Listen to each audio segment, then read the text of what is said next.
Mark Hennessy with the Gunflint Trail Historical Society. I was looking through your website, and first is the scenery of your facility or the trail or your location is just magnificent.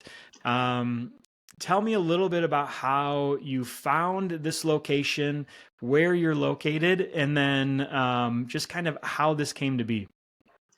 So to give you an idea, we are by road 60 miles from the nearest town, which would be the nearest gas station, the nearest grocery store. So 120 miles round trip. We are in the very northeast corner of the state of Minnesota, 1 mile from Canada, surrounded by the Boundary Waters Wilderness area.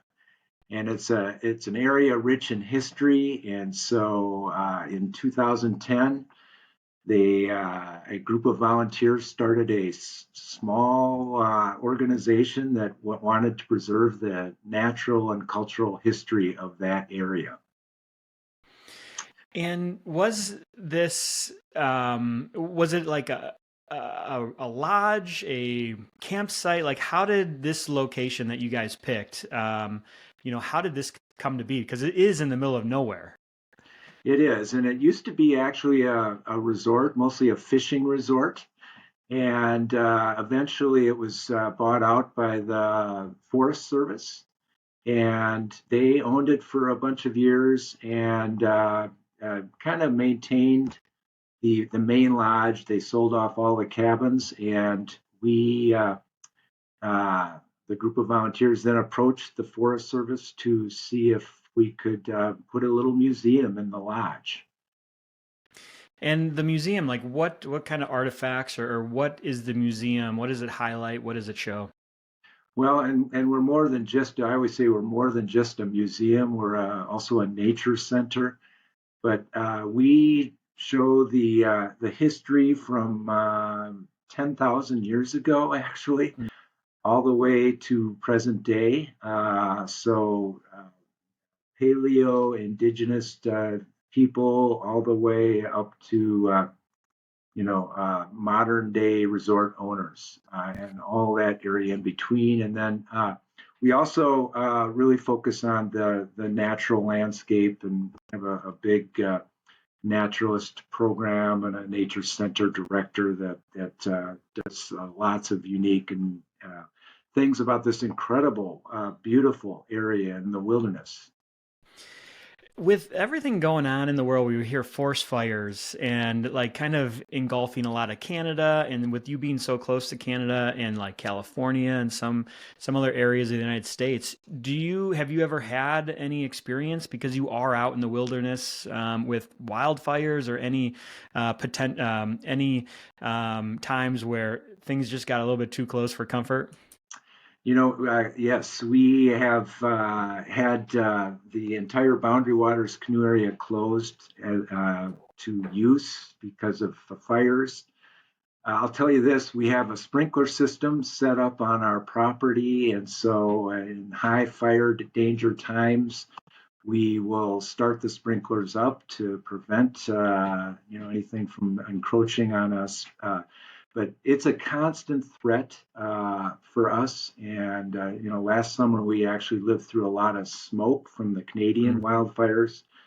So we're always nervous, and climate change has impacted us. Interestingly, last year we had severe flooding at the beginning of the season, and then went into a fire ban from high fire danger as the summer went on. So we were seeing, I think, more extremes every day. Wow. And you said it was an old lodge and multiple cabins. Do you have people that come and stay on site for long periods of time or even short periods of time, like a campsite, or is it more, what is it? What is the lodging situation like? No lodging on site. And in fact, we have no running water for a variety of reasons. So we have to truck in our own water. So people stay there's resorts up and down this 60-mile road, and so people stay there.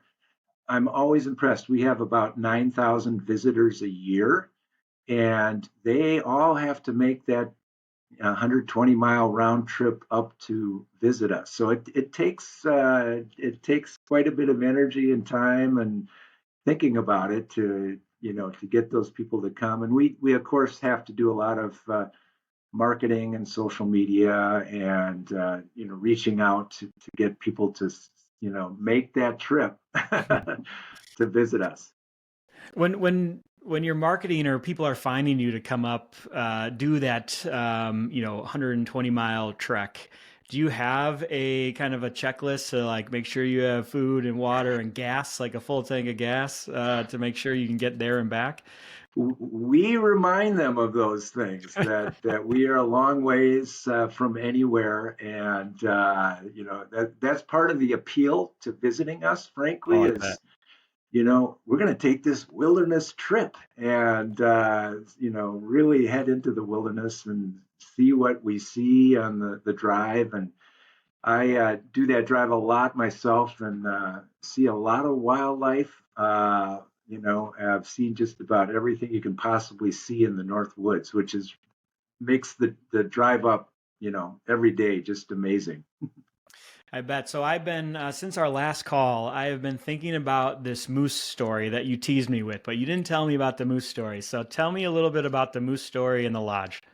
So we were up for our opening day, and we open up on Memorial Day weekend in May, and it was quiet. I got up early, to just check everything out, and the most massive bull moose started walking right towards me, and I was like, "Whoa!"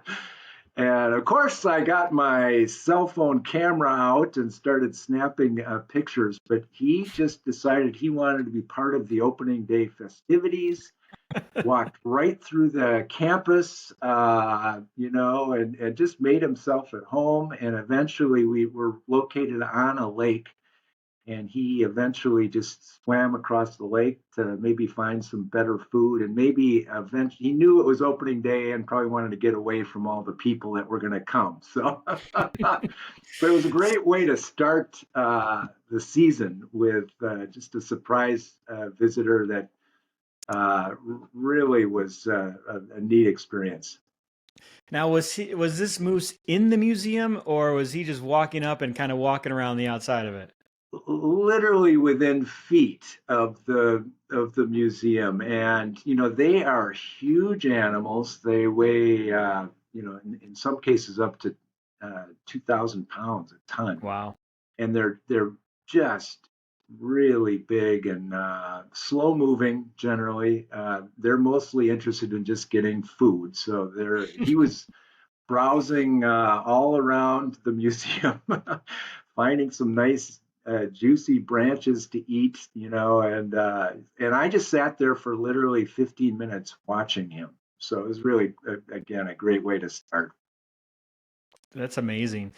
And you mentioned earlier about how people find you with your really outreach, from your part. What other ways do people kind of find or hear about you to kind of start making that trek up your way? Do you mostly have to do a lot of outreach on a yearly basis every month, or is there anybody you kind of work with to kind of help spread the word so that more people can kind of find you and make their way your way? Yeah, we really hit social media hard, and so we use a service to do that.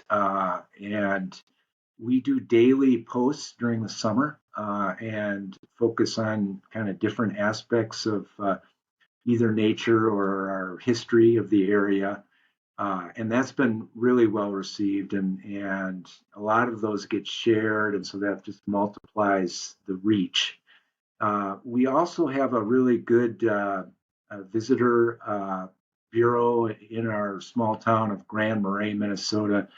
It's called Visit Cook County, and they do a lot of outreach themselves, and all the resorts actually pay into their budget to promote the area. So it is really a place that's in the wilderness, but but gets a lot of visitors, a lot of tourists, a lot of people from actually all over the country, and in some cases all over the world. We've got Lake Superior, and just again the wilderness, the natural areas, really a draw for people.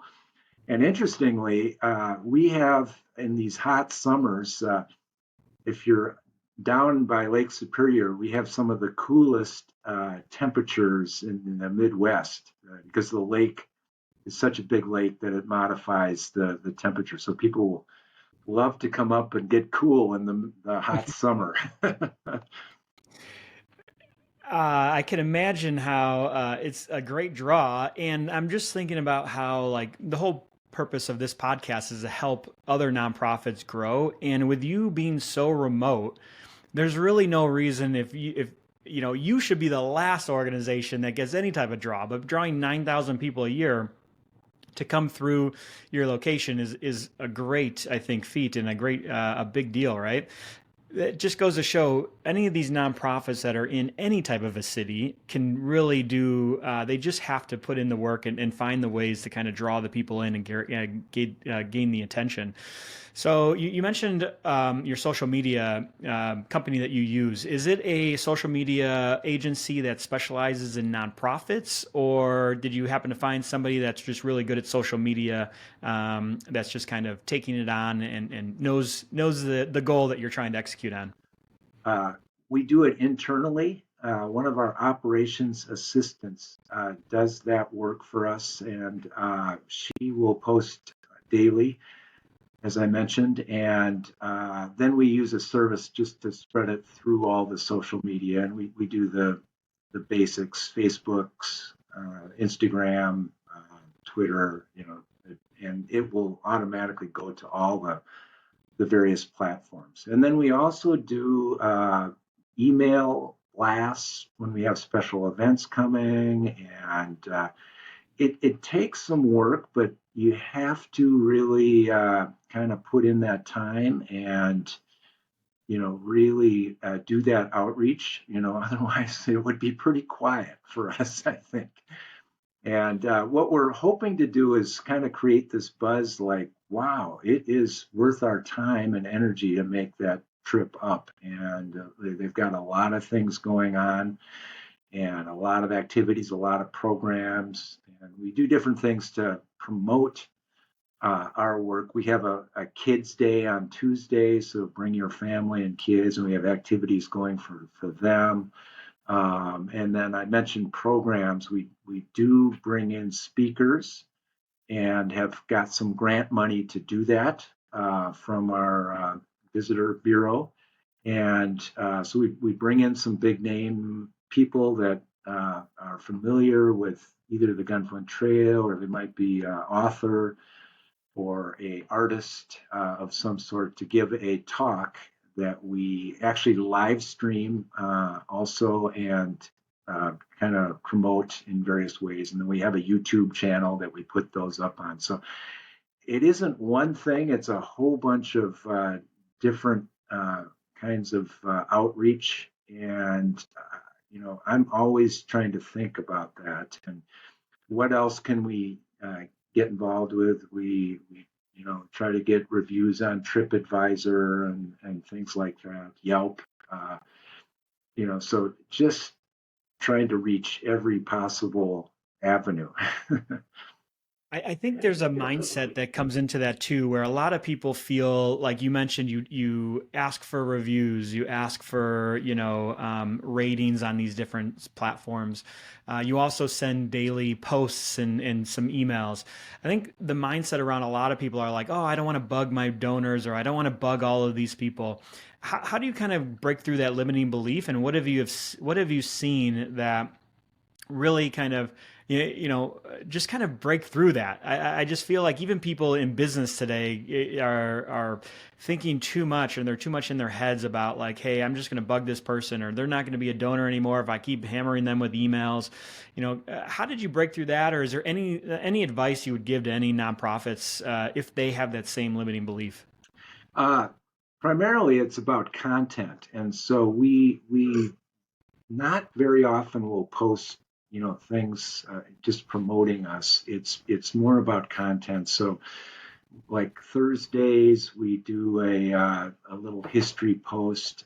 Tuesday, we do a trail cam post of the different animals that have shown up on our site and talk about them. So it's an ends up being an education piece, and I think that really has resonated with people. So it's not just come and visit us alone. It's a lot of education and reaching out in interesting educational ways, and that's been well received. We had a post. Actually, I did a post right after that moose visited us. Showed some photos of that, and that got seen by I think it was almost 20,000 people. So it gets shared widely if you do have the right material to show people and get them excited about it. So that's important. And then speaking about donors, because that's a really important part of our work. We would not survive. We do not get any government funding. And so our revenue streams, we have three buckets basically. We have revenue from admissions and our gift shop sales for our museum. We also have memberships. So you can become a member of the Gunflint Trail Historical Society. And then the third would be fundraising.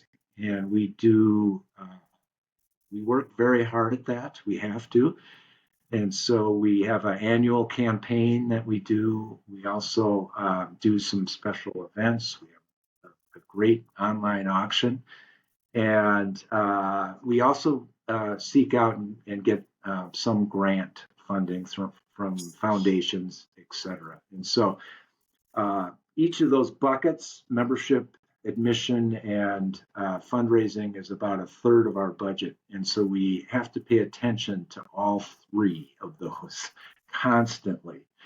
And, that's part of my job as executive director, is to really make sure that we're, hitting all those areas. And I'm a believer that, if you sell it right and reach out in the right way, I think people are receptive. I think they love hearing from us, and we have a lot of followers on social media and get a lot of feedback in various ways. And we still do an old-fashioned newsletter once a year that we mail out. And that also, surprisingly, is really, really important. Because we just get some people that aren't on social media, or we just might miss otherwise. So, again, it's trying to cover all the bases. Wow, that's I love that strategy too.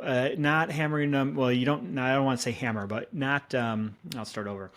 I love that strategy because that year-end just newsletter is just nice because I still feel that people like to have something in their hands that they can read.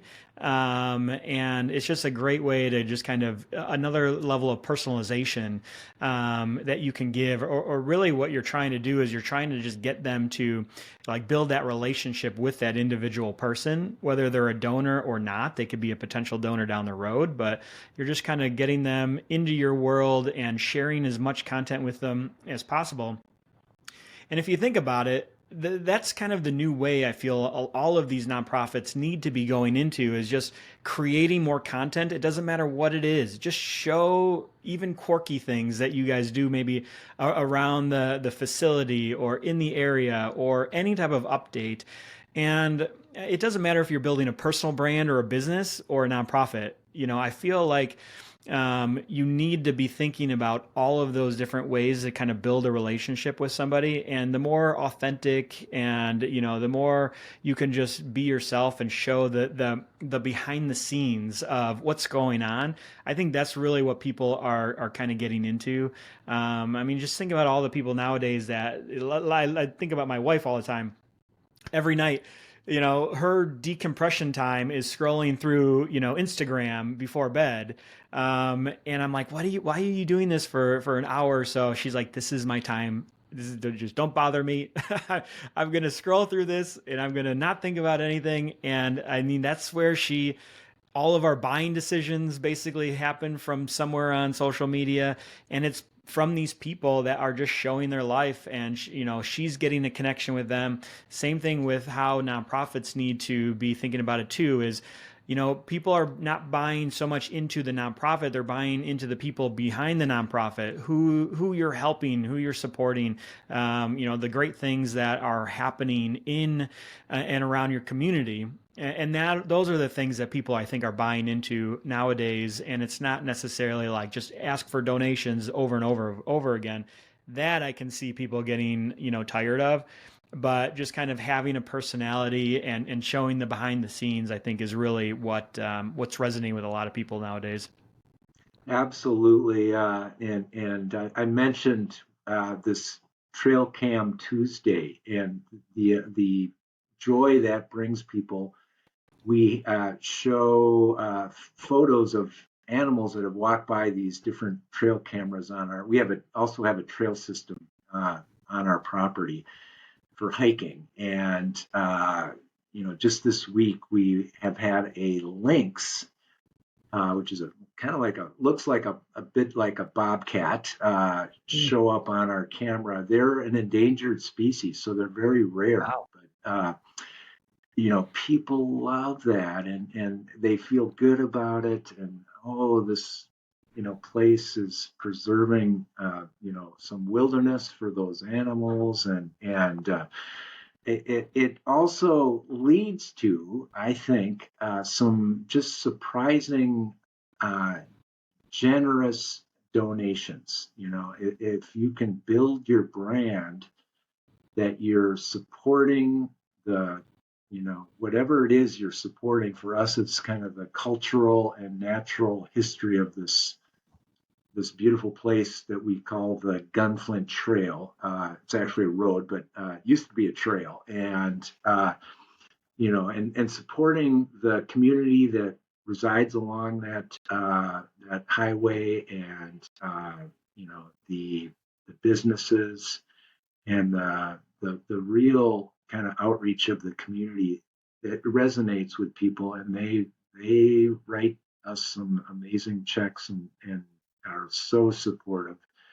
And the other side benefit is that we also get a lot of volunteer help too. People come up, they'll even take their vacations and spend some time, helping us out with different projects, or working in a museum, or whatever it is. We we always think that we're building up the community, and it's a community that thrives on connection, because there aren't very many people. And so anything that we do that can bring those people together is so well received, and it just leads to more support, and all the benefits of that, the connections, etc. So really important to do all those things that we do to make that happen, and building the brand. Yeah, it's amazing how I think nowadays nonprofits it's almost like a business where you have a lot of, almost, I want to say, competition. Everybody's kind of spinning up a business and everybody's kind of spinning up a nonprofit. It seems like, right? You have a background of being a strategic planner for nonprofits. How do you, or what advice would you give to a nonprofit that's just small, just starting out, to kind of really get their mindset around how they should be thinking about growing? And you actually said something during our last conversation which really resonated with me, which was no money, no mission. So talk a little bit about that. I love that saying, "No money, no mission." A lot of people would look at that of like, "Hey, I'm a nonprofit. I don't want to make money." But it's like, well, if you don't have money, you can't do anything. You can't give it to the community. You can't survive. And the more money you make, the more impact you can have. So, yeah, elaborate on the "no money, no mission" statement that is, it seems like your philosophy, and kind of how some of these nonprofits should really be thinking about, asking for money or raising money. Yeah, I'm a big believer in generating revenue. It's much more fun to think about that than cutting expenses. And I never struggle with the idea that bringing in money is a bad thing because it, as you mentioned, it is impact. The more you bring in, it allows you to do other things that maybe cost you money. It is really important, I think, to run a nonprofit as a business and to think that way in a lot of ways because it is a business and making sure that you're focused on the right things. And as I've done strategic planning, what I with nonprofits, I have found that typically they try to do too many things, and that's the whole goal of strategic planning is to focus. And so, what is going to have the most impact, whether it's on the bottom line or reaching out, to get more people involved? What is it that is going to do that? And so, planning is, in many ways, is about letting go of some things that maybe take a lot of time and don't have a good return on investment, and really focusing on those things that will have the biggest bang for your buck, basically, and the biggest impact. And that is difficult. We always have things that we like to hang on to just because we've always done them, and we don't want to have to change by any means, but it's really critical to take a look periodically when you are doing planning on what we should get rid of and what we should focus on. And my other advice for nonprofits is the strategic planning process is really, really important, and to do that periodically. And I would suggest that getting an outside person to help you with that, and it might cost a little bit of money, but that is a wise use of resources, I think. Some organizations will try to, oh, we can do this ourselves, but it really is nice having an outside person that can come in and help and facilitate and maybe let go some of those past things that we think we should be doing, but maybe we need to move on from them. An outside person would help you kind of get, I think, from point A to point B and help facilitate that process through. So, time spent in strategic planning is very, very valuable. And then the other critical piece on all that is how do you operationalize it? How do you take these kind of lofty strategies that are supposedly helping you focus, and then how do you translate that into an operational plan that will kind of move the organization forward? And I like to look at a 1 year time frame. What are we going to get done this year? Let's make it specific and measurable, and we will at the end of the year, we're going to look at that. And if we've completed all these things, we'll celebrate. And if we haven't, we'll continue working on them. But that is an organization that's going to move forward and do well. Yeah. I also feel like getting the outside help is a big deal because it doesn't matter if it's for your nonprofit, your business, or even for yourself, like hiring a coach to just even level up your game. Having somebody come in and look at it with a fresh set of eyes is something that you everybody needs, at some point in their life, because they've been just going through the same motions for so many years that you said something earlier where, yeah, you might have run a fundraiser 5 years ago that fell flat on its face, but maybe the execution wasn't right. Maybe the timing wasn't right. Maybe it was too early to do that type of fundraiser. And now that your organization has matured a little bit, maybe it's time to try to do it again, right? And maybe with more help, or maybe there's a new volunteer that you can ask for help that will help to make that event even more successful. And we run into this all the time where people are like, oh, we don't do that. We did that many years ago and it didn't work. It's like, well, why don't we try now? Like the world is completely changed. The way that people donate has changed. And, you should, by having somebody kind of come in from the outside and be like, hey, we just did this, we rocked it, and this is the three things we did to make it, execute on it, right? That's kind of, I think, great advice for basically just kind of getting that outside point of view that, yeah, you might do it. But I think the other thing is when it comes to mindset is, you have to almost let go of your ego. And I think it's hard for people to let go of their ego and listen to somebody else that has spent their, many, many years, and this is their full-time job of saying, hey, this is what I do for a living. I know what I'm talking about, and I've had a lot of success with it. Let's just try it and see what works. And it doesn't matter if it's, again, personal, business, or nonprofits. Your ego, sometimes you have to leave that at the door, listen to somebody, and just trust that it will work, and just kind of execute on it. And I think that's the big thing, is people just don't execute enough anymore.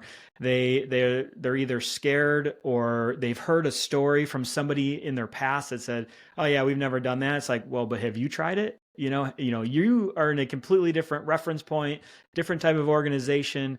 Maybe it will work for you. You might have a different donor base than they had. So yeah, and I was actually thinking about this earlier today. Um, Part of the thing with a lot of limiting beliefs that I think people have are reference points, or maybe somebody, their family, their parents, their friends in the past, like 15, 20 years ago, might have said one thing and they've just kept it going, but they've never actually experienced it, but they've believed this one thing that was kind of holding them back. And, a lot of times people have this with money, and it's also a money mindset for like nonprofits too, and trying to like not be afraid to ask for more money to survive and do good. But you have to have your own thoughts and be able to test your own, experiences, or have your own experiences with different fundraising events, or trying new things, or asking for help, or asking for volunteers. I know some people that they don't even want to ask for volunteers and they try to do everything themselves. It's like, if you just put this out to the 100 people, I guarantee 20 people will be like, I'll help you. I would love to help you. I'd love to spend 5 hours on a Saturday and help you do good with this organization, help it grow. But some people are just too afraid to ask. And it could be a limiting belief that they've had from when they were a child, and they're just not willing to accept because they haven't let their ego go yet, to say, hey, maybe I should think for myself and have my own reference points instead of listening to somebody from many years ago, which is kind of holding me back today. So great advice on that one. Yeah, totally agree with that. And particularly when it comes to fundraising, I think people are often afraid to ask for money. And I always tell people, change your mindset. Think about it as storytelling. That you're you're telling a story, and you're giving people an opportunity to give, and to consider a gift.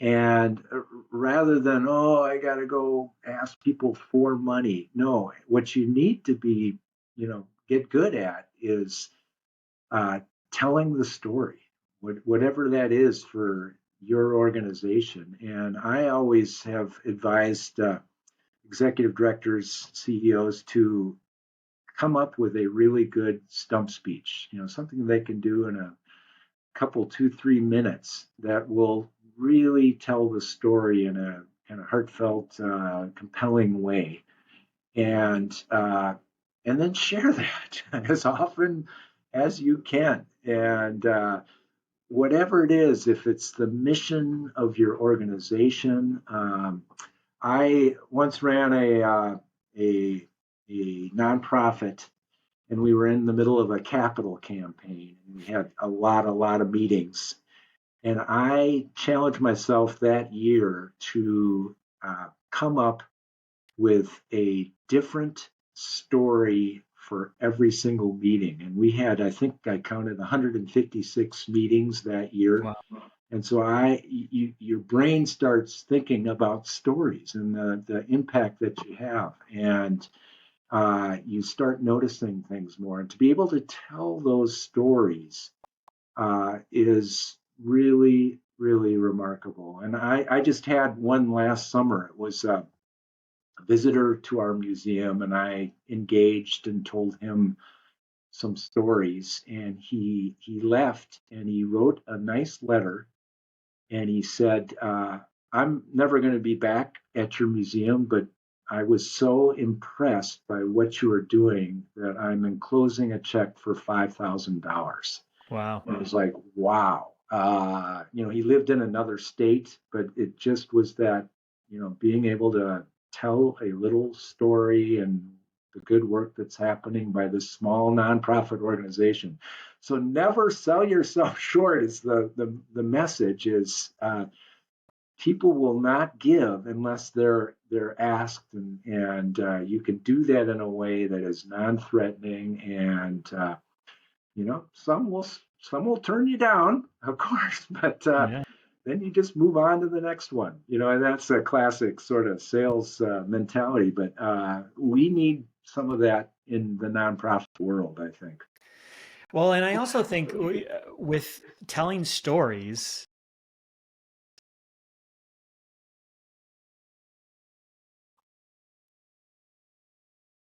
I'm having a little bit of delay here, so I'm just going to let it catch up here.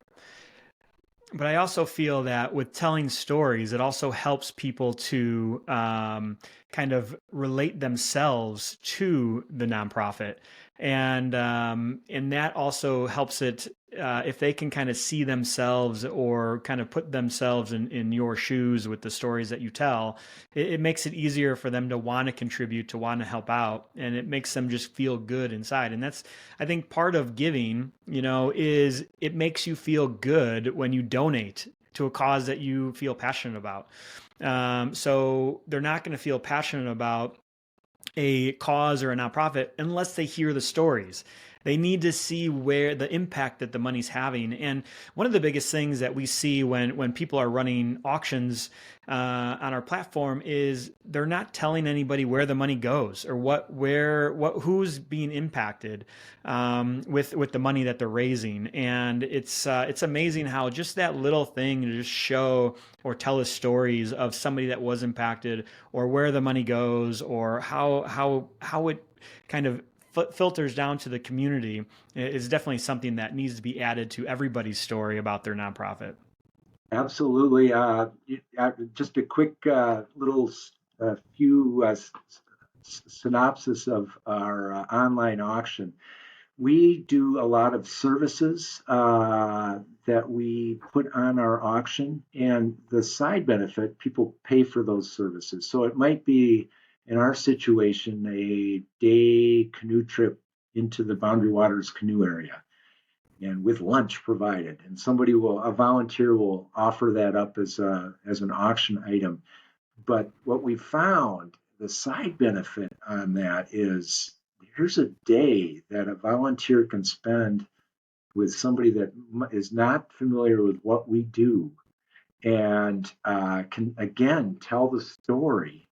And we have found amazing kind of things happen as a result of that connection, that relationship. And so it has been surprising. So we've moved away in our online auction from a lot of material things to more ways to get our volunteers to interact with people, and it has been very successful. And surprisingly, people will pay a lot of money to go fishing with a really top-notch fishing guide that has volunteered to spend a day doing that for us. And so that has been really fun to see as an example of how you can use storytelling in a lot of different ways to make connections. And again, on one of those fishing trips, we were connected with a foundation that ended up giving us a really substantial contribution. So you just never know. So Wow. That's amazing. And I really kind of want to wrap things up here with your you spent a lot of time at the YMCA. How long were you with the YMCA? I spent 41 years total working for the Y in different capacities. The last one was that I was a consultant for all the Ys in the state of Minnesota. So Wow. spent a good deal of time thinking about board governance, such a critical piece of nonprofit work, strategic planning, fundraising, all those sorts of things. Were part of my job for the last 15 years of my career. Yeah, so what I'm getting at there is you have a lot of experience with strategic planning, and people should listen to you when when you say, you have to ask, tell the stories, don't be afraid to kind of put yourself out there on camera and just kind of show the behind the scenes of the nonprofit, right? So, it's a great piece of advice of just hearing from somebody that has so many years of experience, especially with large nonprofit like the YMCA and all the different locations that you guys had. But the big thing I think to take away from this conversation is don't be afraid to put yourself out there. Don't be afraid to ask for donations, and try everything you possibly can. And whether it's an old fundraising event that maybe fell flat on its face many years ago, maybe today is a new day and you can try something new. And I think the last thing is if you can, and if you can afford it, find somebody that can give you some outside perspective of kind of what your nonprofit's doing, how you can potentially raise more money, and all the different things that you could potentially put in place. And I'm just thinking from the little time that I've known you with the strategic, nonprofit consultant hat on that I know you are, that the idea of the fishing trip auction item with having the guide tell the story of the whole nonprofit and the nature center and the museum was probably something that they never did before, and it's an easy thing to just be able to throw out there. And like you said, it drove more revenue and more donations, to the museum and the organization. And it's just little things like that you just have to try. And the more you can try, and the more you can just put yourself out there, I think it's definitely worthwhile to help your nonprofit grow for sure. Absolutely, yeah. It's all those little things, and I am a big fan of getting things done. And as I've looked at different executive directors in my time working, it really gets down to those that get things done uh, tend to be successful. And so really, again, it requires focus, it requires energy, it requires, again, connections, getting other people to help you get things done. And the key piece that often is missing is follow up. Hmm. So many things just die on the vine. So making sure that you are paying attention to those little details, following up, and doing what you need to do is the secret sauce. So, if people wanted to find out more about the Gunflint Trail Historical Society and the museum, where can they go? Where's best to kind of reach you? What social media platform is your biggest that you really try to drive people towards? Uh, we are on the web, and we have a website, gunflinthistory.org. And so they can find us there. If you're planning any trips in the northern part of the country and want to see some spectacular scenery and natural beauty, another connection would be a website, Visit Cook County. And it's not the Chicago Cook County, it's the Minnesota Cook County. So they also have a lot of information on lodging and where to stay and what to do in a visit. So we would love to have people check us out for sure. Well, that's great. And I am going to say if anybody visits your location and mentions this podcast, you're going to get a free story from Mark. And he'll be able to show you around. Is that right? Can you commit to that, Mark? Yeah, absolutely. It is a guarantee for sure. All right. All right. Well, hey, I want to thank you so much for your time. We're going to go ahead and link all of your websites, social media accounts to the bio on our YouTube and Spotify channel. And yeah, I want to again thank you so much for your time today. It was great learning more about your organization. And yeah, hopefully this reaches a lot of people and we can get some more awareness coming your way. Great. Thanks much, Tom.